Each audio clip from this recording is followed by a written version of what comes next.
あなたが子供を預けているその人は本当に大丈夫な人ですか？遡ることおよそ31年前の1992年7月、中国北京。腕に幼い男の子を抱いた一人の女性が早足で駅へ向かっていました。よしよし。電車に飛び乗り泣き叫ぶ子供をあやすその女性は前日に雇われたばかりのベビーシッター。その様子は預けられた子供を連れ買い物にでも出かけるような何気ない日常に見えていました。しかしその数時間後、いない、あの子がいないわ。ベビーシッターが抱いていたその子の自宅には血相を変えて我が子を探す母親の姿が。そう、電車内で子供を抱いていたベビーシッターは過去5人を連れ去った人身売買の常習犯だったんです。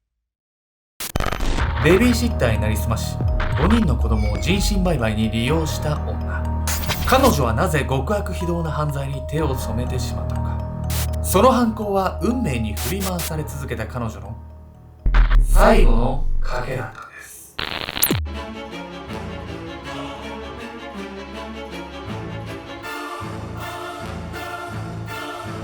オソスアルゴメトリーとアルゴ X と英語のアルゴメトリーとミッドナイトムーンは全部別のチャンネルだよ。ケンちゃんです。私がヤミヤミコです。俺はケンちゃんです。ただ、英語のアルゴメトリーはケンちゃんとヤミコで、アルゴ X はケンちゃんとヤミコは一緒で、ルナっていうキャラクターが出てきて、ミッドナイトムーンはケンとヤミリが出てくるから、まあなんか今思うとめっちゃややこしいかもしれない。というわけでですね、姉妹チャンネルも増えてきたんですけれども、結構好評ででしてね、それぞれね、ちょっとキャラクターの特徴は違うんですけど、まあなんか皆さんもね、で好きなね、時は、例えばこのチャンネル見た後とかでもいいので、見ていただけると幸いです。本日ご紹介するのは中国の北京で起こった児童誘拐事件。なんとこの事件ですね、生後間もない赤ちゃんが5人も立て続けに誘拐されたという恐ろしい事件なんです。赤ちゃん誘拐して何が目的なわけ？まあまさにね、その犯人のね、目的っていうのがこの事件の肝となるんです。当然ね、犯人がやったことは許されないんですけど、僕はね、犯人の真の目的を知ってね、胸が押しつぶされそうになったんです。まずはね、そんな複雑な事情が秘められたこの事件の全貌から見ていきたいと思います。犯人は何食わぬ顔で近寄り、知らぬ間に子供を連れ去っていくんです。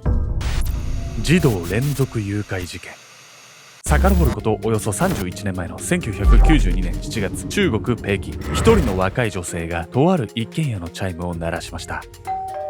しばらくして住人が玄関に顔を出すと、訪ねてきた女性は早速自己紹介を始めます。こんにちは、ベビーシッターとして紹介されてきたソンです。ソンと名乗った彼女はベビーシッターをするには少し頼りなくも思えるまだ若い女性。しかし住人の女性リュウさんは自宅に招き入れたソンの振る舞いを見るとすぐに安心した表情を浮かべます。ソンは自宅に入るや否や床に寝かされていた子供をすぐに抱き上げ、慣れた手つきであやし始めたんです。いい人が見つかってよかった。これで安心して職場復帰できるわ。リュウさんは夫と2人で裁縫加工工場を営んでいましたが、この数ヶ月は産休を取っていました。ただ工場は夫1人に任せておける状況ではなく、いち早く職場復帰をするためベビーシッターを雇うことにしたんです。そしてソンをすっかり気に入ったリュウさんは生まれたばかりの息子を彼女に任せ、この翌日には職場へ復帰することに決めます。いってらっしゃい。後でリュウケン君をお散歩に連れて行きますね。そう言って仕事に出かける夫婦を送り出したソン。明るく笑って手を振る彼女のその姿に誰が悪意を感じ取ることができたでしょうか。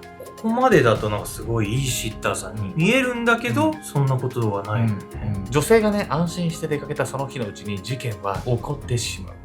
夫婦が仕事へ出かけたその日の昼、妻リュウさんは息子の様子が気になり、一度自宅へ戻ることにします。すると家の中に息子のリュウケン君とソンの姿はありません。散歩に出かけるって言ってたわよね。リュウさんはそうつぶやくと仕事に戻るんですが、この時彼女はもぬけの殻になった自宅の様子になぜか胸騒ぎを覚えたんです。そのため1時間後に再び様子を伺いに来るんですが、まだ戻ってない？散歩にしては長すぎるわ。慌てたリュウさんはそこから近隣を探し回るんですが、ソンとリュウケン君の姿はどこにも見当たらず、夜になっても2人が戻らなかったため、リュウさんは警察へ駆け込んだんです。大変です。息子が誘拐されたかもしれません。犯人はソン・ゼンビというベビーシッターです。実はこの時リュウさんが留守を任せたソンについて知っていた情報は彼女の名前くらいなもの。警察へ訴えたところで身元を特定するのは困難だったんです。いや、身元も知らない女性にベビーシッター任せるなんてあんの？それがですね、実はこれ中国ではね、珍しくないことなんです。というわけで本日のメトラキーワード、中国のベビーシッター事情について。中国はベビーシッターの需要が非常に高い国。中国人はほとんどの家庭が共働きで、女性は産休をたったの5ヶ月ほどしか取らないケースが多いんです。また、中国には乳児を預けられる施設が少なく、多くの場合は祖父母が子供の世話をします。これらの事情から、身近に親族がいない場合は、ベビーシッターを雇うのが一般的なんです。ベビーシッターを雇う際には、知人や派遣会社から紹介されるケースがほとんど。猫の手も借りたい状況にある夫婦も多いため、資格の有無は問われません。そのため、当時は身元が多少不明確でも預けてしまうという夫婦も珍しくなかったんです。その後、警察の捜査が進むにつれ、実は北京ではこの3年で似たような児童誘拐事件が5件も発生していることが判明します。誘拐されたのはいずれも1歳前後の男の子。そしてどの事件も子供を連れ去ったベビーシッターの名前は孫善美だったんです。聞いてる限りだと孫っていうこの女性、すごい若いけどなんでそんな女性がそんな5人も誘拐する必要があんのよ。最初にもね話したんですけど、彼女はねちょっとどうにもこうにもできないようなね事情を抱えてたんです。そしてねその事情を知るには孫の生い立ちを振り返っていく必要があるんです。少女が求めたもの。1971年、孫善美は中国四川省の貧しい農村家庭に生まれます。末っ子で女の子ということもあり、両親と2人の兄から可愛がられて育った孫。ただ、平和に見えていた彼女の家庭には一つの大きな問題があったんです。お父さん、大丈夫？孫は布団の中で咳き込む父親の元へ駆け寄ると、背中をさすりながら優しく声をかけます。孫の父親は病気がちで、彼女は家族の中でもとりわけ献身的に看病を買って出ていたんです。さらに孫の家族への協力は看病にとどまりません。彼女は父親の高い治療費を捻出するため、高校にも行かずに働いていたんです。しかしそうやって家族を思いやる一方で、孫は自身の夢も諦めたわけではありませんでした。お父さんが良くなったら、私も普通の子たちと同じように学校へ行って、いつかは大学にも行きたい。そんな思いを密かに抱いていた孫は、治療費を稼ぐ傍らでへそくりをため、いずれ訪れるチャンスのためにコツコツと準備を進めていたんです。そんなある日のこと、俺もやっと職場復帰できることになった。善美には随分世話をかけちまったな。すっかり病状を回復させ、孫に向かって笑顔でそう語りかけた父親。そう、看病に明け暮れていた彼女のその生活は、ついに終わりを告げることになったんです。そして孫はこの機会を逃さず、胸に秘めたその思いを父親に打ち明けました。お父さん、私大学に行って勉強したい。ちょっと待ってよ。この子誘拐犯になる子よね。そうとは思えないぐらいめちゃくちゃ純粋な子じゃない。そうなんですよね。これね、彼女のね、願いが報われていれば何も問題なかったのかもしれません。しかし、父親のね、反応はね、孫とは大きく違っていたんです。大学に行くだ？女に学歴なんて必要ない。孫がずっと隠してきた胸中を打ち明けたその瞬間、父親が発したのはなんと、彼女の夢を全否定する言葉でした。さらにこの時、父親はあろうことか、孫の貯金を全て没収してしまうんです。長年家族のために尽くしてきた孫は、この時ついに我慢の限界を迎えました。もうお父さんの言いなりで生きるのはたくさん。私は自分の人生を生きる。こうして1988年、孫は18歳を迎えたその年に、同郷の親友メイリンと共に村を出ていくことに決めるんです。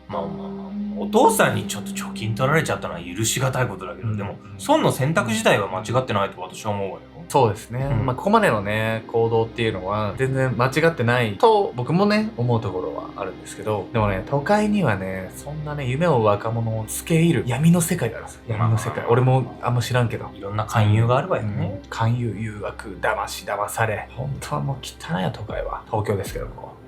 故郷を飛び出した孫と親友メイリンはその後、北京を訪れ、住み込みでベビーシッターの仕事をするようになりました。ベビーシッターとして働く日々は想像よりずっと穏やかなもの。給料は多くはないものの、孫は家も食事も与えられる何不自由のない生活を送っていました。しかし、孫はその生活の中で次のような不満を抱くようになるんです。これっぽっちの給料じゃ生活していくだけで終わりじゃない。毎日同じことの繰り返しでちっとも面白くないし。そして彼女がそう感じ始めた最中のことでした。こんにちは、お姉さんたち。江蘇省に新しく建設される国営ビール工場のお仕事に興味はありませんか？街中で孫と親友メイリンにそう声をかけてきたのは二人組の男性。国営ビール工場？ねえメイリン、それなら今よりずっと稼げるんじゃない？企業の採用担当を名乗る彼らの言葉に孫たちはすぐさま食いつきました。こうして孫とメイリンは男性たちとその場で約束を取り付け、数日後に江蘇省へ転居することになるんです。この話本当に大丈夫なの？無理やり引っ越しまでさせて不安しかないわよ、これ。これはね、全然大丈夫じゃないんです。でしょ？案の定、この一件で孫はね、大きく道を踏み外すことになるんです。採用担当を名乗る二人組に声をかけられた数日後、ソンとメイリンは用意された車で江蘇省へ向かっていました。その道中、二人を乗せて走っていた男性は、ある古びたホテルの前へ車を止めます。いろいろ段取りもあるから、数日ここのホテルで待機してもらいたいんだ。ソンたちは男性のその指示にどこか違和感を覚えながらも、そのホテルへ足を踏み入れました。実はもうこの時、事態はすでに手遅れの状態だったんです。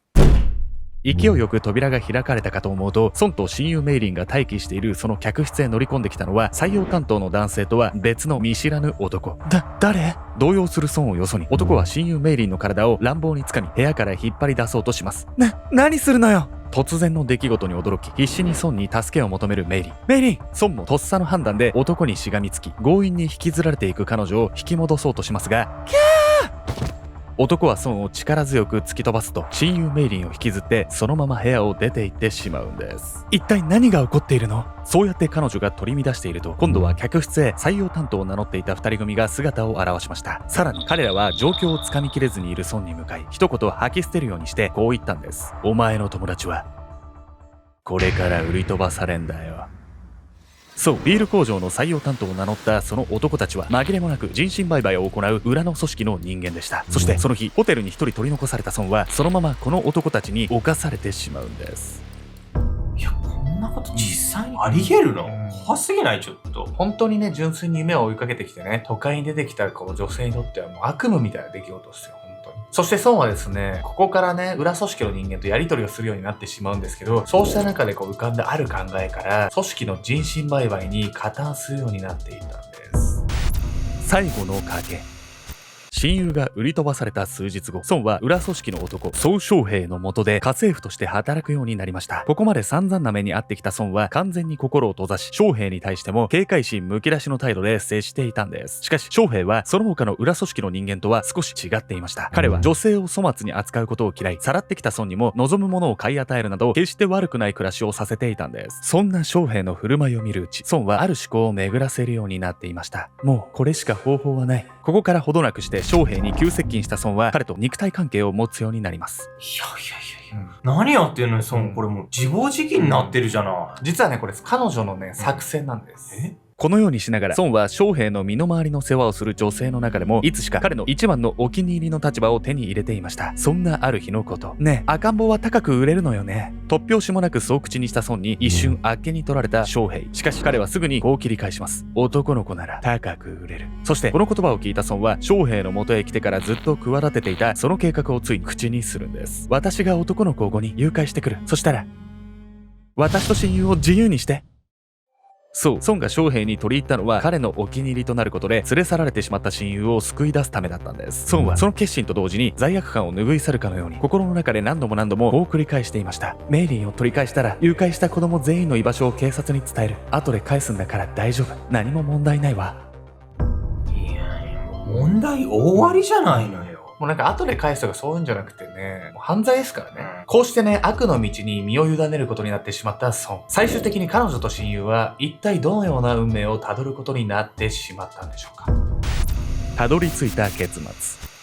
ショウヘイと約束を取り付けたソンは1989年から1992年にかけてベビーシッターを装って一般家庭に潜入し5人の男児の誘拐を決行。住み込みでベビーシッターをやっていた経験を生かし、その目標は着実に達成されつつあったんです。そして迎えた1992年7月12日、ソンにとって運命の一日が訪れます。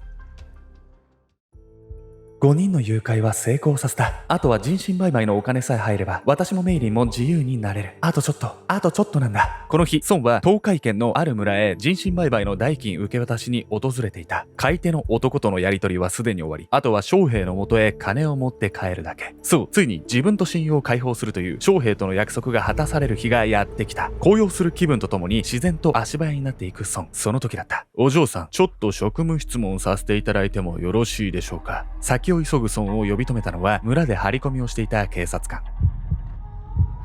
男から預かった2500元が見つかればもはや言い逃れはできない。ソンは自身の荷物を見回す警察官の様子を固唾を飲んで見守った。そして、おい、これはなんだ。警察官はついにソンが隠し持っていたその大金を見つけてしまう。それは彼女がここまで積み上げてきたもの全てがもろくも崩れ去ってしまう瞬間だった。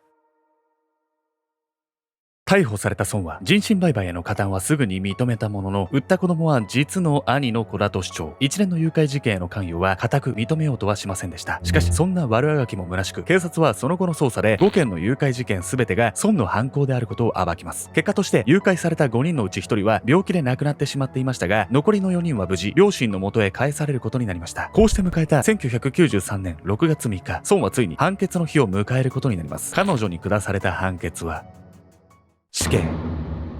孫の死刑は同年10月26日に決行されました。結局孫が必死に救い出そうとした親友はその後も行方知れずのまま。このようにして彼女の悪行は誰も幸せになれない結末をもって終わりを迎えることになったんです。家庭環境から夢を追うことさえ許されず、家を飛び出したその先でも自由を奪われ、最後は大きな間違いを犯すことになってしまった孫。彼女は一体どうすれば道を踏み外さずに済んだのでしょうか。